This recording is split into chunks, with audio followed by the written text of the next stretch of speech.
Այսօր մեր զրույցը կսկսենք խաղաղության պայմանագրից, քանի որ օրեր առաջ պարզ դառավ, հայտնի դարձավ, որ Նիկոլ Փաշինյանը հաստատեց, որ բոլոր կետերը համաձայնեցված են արդեն խաղաղության պայմանագրի, բայց չէ որ այդ ամսը 3 պատերազմ է բերել եւ ինչ խաղաղության մասին կարող է խոսք գնալ։ Շատ լավ, ուրեմն սկսենք փաստերի արձանագրումով։ Խաղաղության պայմանագիր կոչվող խաբկանքը մեր հանրությանը ներկայացվում է դեռևս 2022 թվականից։ 2022 թվականից Ադրբեջանի արտգործնախարարությունը Հայաստանին է փոխանցել 5 սկզբունքային կետեր, որոնց շուրջ հնարավոր կլինի Հայաստանի հետ ունենալ պայմանագիր։ Այսինքն ոչ թե Հայաստանն է նախաձեռնել, ոչ թե իրար հետ բանակցությունների արդյունքում սկզբունքների շուրջ համաձայնության են եկել, այլ Ադրբեջանն ասել է, որ կա 5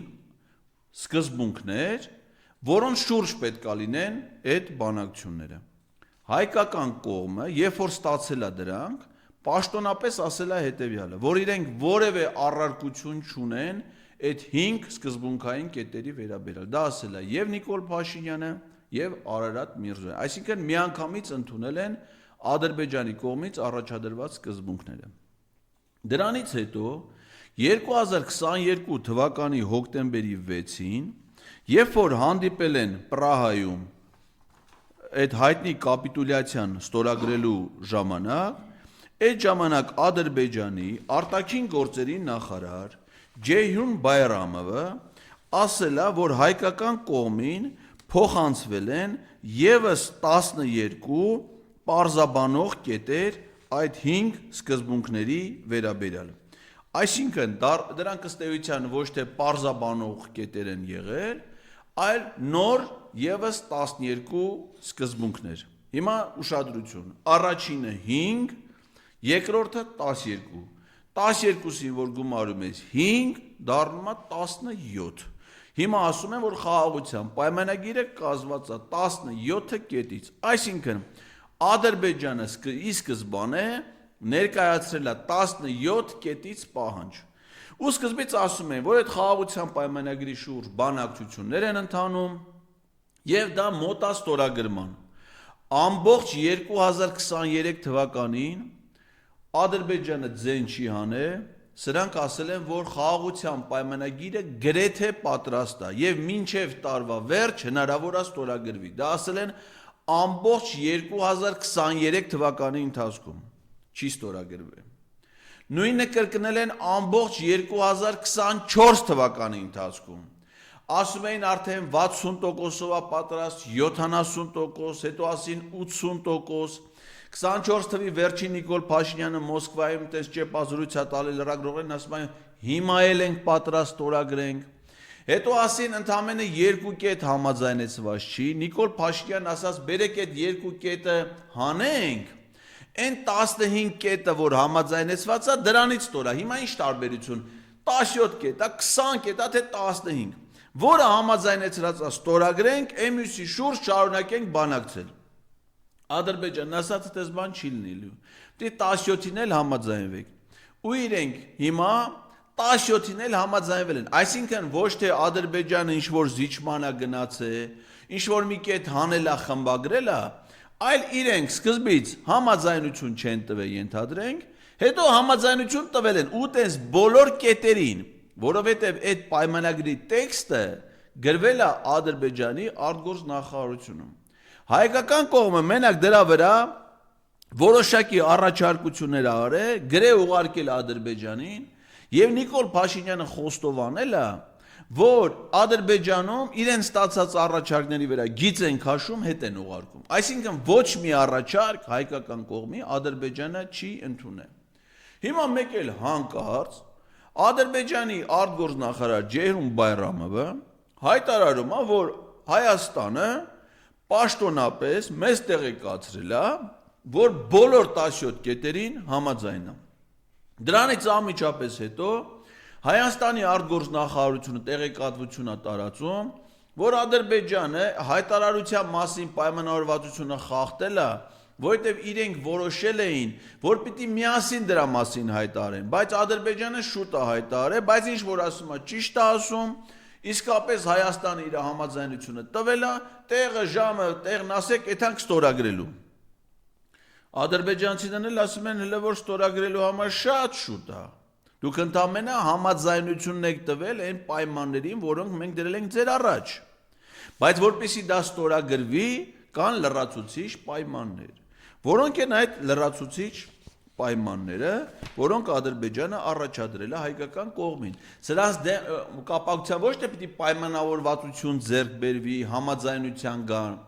այլ դա պիտի լինի որպես իրական փաստ, այսինքն դա պիտի կատարվի, նոր Ադրբեջանը մոտենա այդ թուղթը ստորագրելու հանդիսավոր արարողությանը։ Դրանք են։ Հայաստանը պետք է ընդունի նոր սահմանադրություն, հրաժարվելով անկախության մասին հռչակագրից։ Այսինքն ոչ թե պիտի խոստում տա Նիկոլ Փաշինյանը Ալիևին, այլ փաստացի, այդ հանրաքվեն պիտի կազմակերպի, այդ տեքստը պիտի դնեն քվեարկության, ժողովուրդը պիտի այո ասի առնվազն 800,000 մարդ, դա ընդունվի, նորին կայսերական գերազանցություն, Վահագն Հովակիմյանը կենտրոնական ընտրական հանձնաժողովի նախագահ ասի, որ հանրաքվեն անցել է, որոշումը կայացվել է, նոր էսի մի կետի բավարարում։ Դրանից բացի, պիտի Հայաստանը ձեռնարկալի Հայաստանի նախկին ղեկավարներին, նախկին նախագահներին, պաշտպանության նախարարներին, զինված ուժերի գլխավոր շտաբի պետերին, Արցախի ազատագրական պայքարի մասնակիցներին, Արցախի հերոսներին, կամավորական ջոկատների հրամանատարներին, ում որ կուզեն, այդ հələ ցանկը սպառիչ չի։ Եվ դրանք հանձնեն Ադրբեջանի իշխանություններին։ Այդ մասին էլ ասել է Ալիևի անվտանգության հարցերով օգնական Հիկմետ Հաջիևը։ Դրանից առաջ դա հայտարարել է Ադրբեջանի գլխավոր դատախազը, ասելով, որ Արցախի ռազմաքաղաքական ղեկավարության քրեական գործից կա անջատված մաս, այսինքն իրենց մասով գործը ավարտել են, ուղարկել են դատարան, այդ նույն գործի Ադրբեջանի դեմ իրականացված ռազմական գործողությունների քրեական գործով կա անջատված մաս,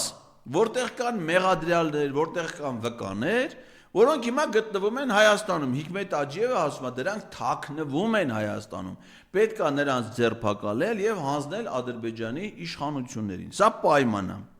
Մյուս պայմանը այն է, որ պետք է ԵԱՀԿ Միսկի խումբը լուծարվի։ Հայաստանը Ադրբեջանի հետ համատեղ մի նամակով պիտի դիմեն ՄԱԿ-ի անվտանգության խորհուրդ, որ Միսկի խումբը լուծարվի։ Մյուս պայմանը, որ Հայաստանը Ադրբեջանին վճարի փոխհատուցում, սա հələ ռազմական տուրքը չի, փոխհատուցում այն պատճառված վնասի համար, տնտեսական վնասի, որը Հայաստանը պատճառել է Ադրբեջանին, Արցախի նկատմամբ վերահսկողության, Արցախի ընդերքը օգտագործելու եւ այլնի համար։ Հաշվարկված գումարը միայն այդ մասով ըստ Արման Թաթոյանի կազմում է 11 միլիարդ դրամ, Հայաստանի բյուջեին 7 միլիարդ դոլար, ներողություն, դոլար է, բայց սրանից բացի Իլհամ Ալիև ասաց, որ իրանք ունեն այլ հաշվարկներ, որով ասում է մինչև 60 միլիարդ դոլարի։ Այդ էլ պիտի Հայաստանը տրամադրի։ Դե հիմա փողը չունի, ջանը սաղելի, տարածքներ ունի։ Սևանա լիճը, ասենք մի կարան նստեն Բարիշեն, ասենք մի լավ 20, հա, 20 միլիարդի տեղ, բայց լրիվը, ոչ թե մի ափը, այլ ամբողջ Գեղարքունիքի մարզը կարան հաշվեն մոտարապես տես այ մարդ 30, լավ, կեսը 60-ա 30 միլիարդի տեղը տվեք Գեղարքունիքի մարզը։ Էդի պահանջն է։ Եվ մյուսը, որ Հայաստանի տարածքում պետք է ադրբեջանցիներ վերաբնակեցվեն, դրանց թիվներ ասենց որթիպես աճում է։ Սկզբից ասին դրանք 120,000 են, հետո մի շաբաթ հետո դառան 170,000, հետո մի երկու ամիս անցավ դառան 300,000, հիմա բազմացել են, դառել են 1.5 միլիոն, ասում այդ 300,000-ը դրանք էս տեղահանվածներն էին, բայց հիմա դրանք շատացել են, արդեն թոռնունք ունեն, ծորներ ունեն, բաներ ունեն, սրանք իրար հետ անում են 1.5 միլիոն, Հայաստանի բնակչությունը 2.900,000 է, 1.5 միլիոն ադրբեջանցի էլ պիտի գա Հայաստանում բնակվի, Հայաստանի իշխանությունները հոգ տանեն, որ իրանք բնակություն հաստատեն, դրանց գումարը, դրանց պատճառած վնասի առանձին է։ Այն Սևանի 20 միլիարդի բանի մեջ չի մտնում։ Հաշվարկել են։ Միայն Հայաստանից տեղահանված ադրբեջանցիների պատճառած վնասը կազմում է 17 միլիարդ դոլար։ Էդ էլ առանձին պիտի տանք, որ այդ մարդիկ գան իրանց տները, հողը, ամեն ինչը վերականգնեն, ապրեն ու իրենց անվտանգությունը կարա երաշխավորի ոչ թե մեր բարեկները, այդ թվում ջրային, դե ջրայինները վերանում են արդեն, դրանք գնացին Ադրբեջան, այլ Թուրքիայի ոստիկանությունը։ Ասում եմ, երրորդ երկրի ուժեր կարան ապահովեն դրանց անվտանգությունը, որը պիտի լինի Ադրբեջանի բարեկամ։ Սրանք այն պայմաններն են, որը կատարելու դեպքում նոր Իլհամ Ալիև ասում է կմոտենամ այդ պայմանագիրը ստորագրելուն։ Իսկ ինչա գրած այդ պայմանագրի մեջ։ Ասում ենք 17 կետ։ Այդ 17 կետից մենք տեղեկացված ենք ընդամենը 2-ի մասին, որովհետև այդ 2-ը համարվում են չհամաձայնեցված։ Էդ էլ ումից ենք իմացել, ոչ Նիկոլ Փաշինյանից, ոչ Արարատ Միրզոյանից, Իլհամ Ալիևից։ Իլհամ Ալիևը ռուսական հեռուստաընկերությանը հարցազրույց է տալի ու շատ հանգիստ ասում է, որ 2 կետ համաձայնեցված չեն։ Մեկը այն է, որ պիտի Հայաստանի սահմանին տեղակայված լինեին, չտեղակայվեն որևէ երկրի ուժեր,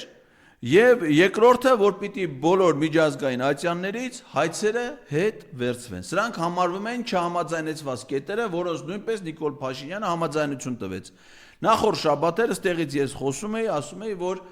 Եղիշե Կիրակոսյանին պաշտոնանկ անելը դա հենց նշանակում է, որ ամենայն հավանականությամբ սրանք համաձայնել են հայցերը հետ կանչելու ադրբեջանական պահանջին։ Դա հաստատվեց։ Ասացին, այո, մենք հայցերից հետ ենք հրաժարում, Եղիշե Կիրակոսյանն էլ դրա համար են անել։ Հաստատվեց մեր ասած ոնց որ մնացած ցավոք սրտի բոլոր դեպքերում։ Հիմա մյուս պահանջն էլ, որ պիտի սահմանին չտեղակայվեն երրորդ երկրների կամ կազմակերպությունների ուժեր։ Շատ մարդիկ, միամիտ մարդիկ մտածում են, որ դա վերաբերվում է միայն Եվրոպական միության քաղաքացիական դիտորդական առաքելությանը, ովքեր հիմա իրանց կապույտ ժիլետներով, հեռադիտակներով, բլոկնոտներով, գրիչներով գտնվում են սահմանի առանձին հատվածների մոտ գտնվող բնակավայրերում, այսինքն դրանք սահմանին տեղակայված չեն, ասենք մեր զինվորների կողքը բլինդաժներում կանգնած Եվրամիության դիտորդ չկա ու չի կարա լինի 260 հոգի են ընդամենը։ Խոսքը վերաբերում է առաջին հերթին ռուսական սահմանապահ ծառայությանը, որովհետև Ռուսաստանի անվտանգության դաշնային ծառայության սահմանապահ զորքերը տեղակայված էին 20-օրյա պատերազմից հետո հայ-ադրբեջանական հատվածում, հիմնականում Սյունիքի մարզում 17 սահմանային հենակետ, 2 սահմանային հենակետ էլ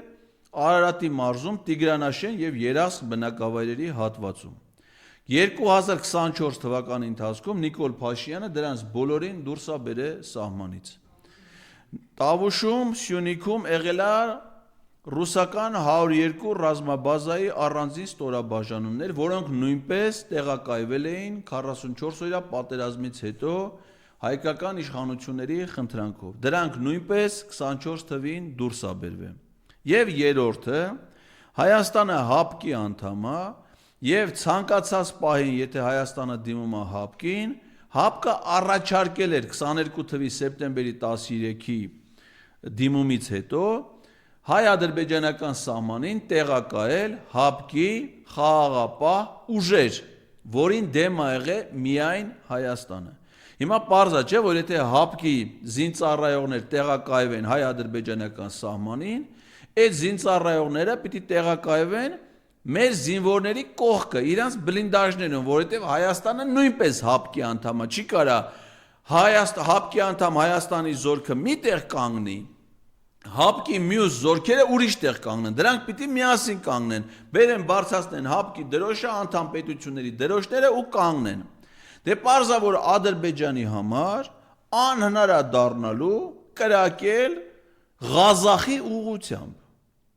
Չեմ ասում է միայն ռուսի, Ղազախ զինծառայողի ուղղությամբ կրակ անհնար է, որ Ադրբեջանը բացի, դրանք եղբայրական, բարեկամ ժողովուրդներ են։ Բելարուսի վրա չեն կրակի, ռուսների վրա առավել եւս։ Հիմա որպեսզի Ադրբեջանը նման խնդիր չունենա, ասում է, որպեսզի Հայաստանի սահմանին երբևէ որևէ կազմակերպության, որևէ երկրի սահմանապահ զորքեր տեղակայված չլինեն, այսինքն դա վերաբերվում է նաև ԵՄ քաղաքացիական դիտորդական առաքելությանը, բայց